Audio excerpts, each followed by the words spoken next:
une enquête auprès d'une vingtaine de jeunes agriculteurs pour voir un peu leur motivation, les projets qui étaient les leurs. Mais aussi pour connaître leurs questions et commencer à y répondre.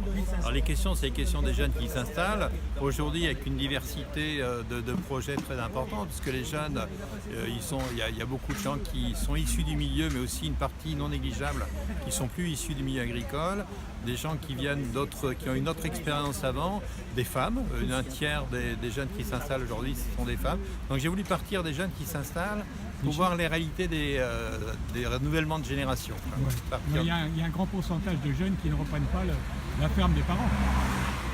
Alors, il y a plutôt, en mettant dans l'autre sens, il y a beaucoup de fermes où il n'y a pas de repreneur, c'est ça que vous voulez dire.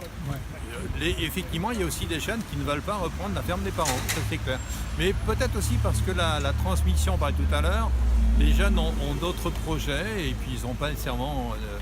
on le fait beaucoup moins maintenant aujourd'hui par habitude quelque part, alors qu'avant les gens étaient paysans de génération. Le nombre de fermes en Bretagne diminue tous les jours. Alors le nombre de fermes diminue. La surface agricole diminue tous les jours. Un petit peu, oui, la surface un tout petit peu. Un petit peu, ouais, pas énormément. Le nombre de fermes diminue, c'est vrai. Cela dit, c'est peut-être un peu moins que dans d'autres régions. Ça, c'est quelque chose qu'on ne sait pas. Il y a encore aujourd'hui... proportion, regardez. En toute proportion, oui. On est une des régions, on a 500 jeunes qui s'installent tous les ans. 500, c'est énorme. C'est pas, on ne les voit pas comme ça parce qu'ils sont dispersés dans le territoire. 500 jeunes avec des profils très différents. Et encore, je ne parle là que des installations aidées. Si on parlait d'installations non aidées, il faut en rajouter 150 ou 200 de plus. Donc il y a vraiment un phénomène quand même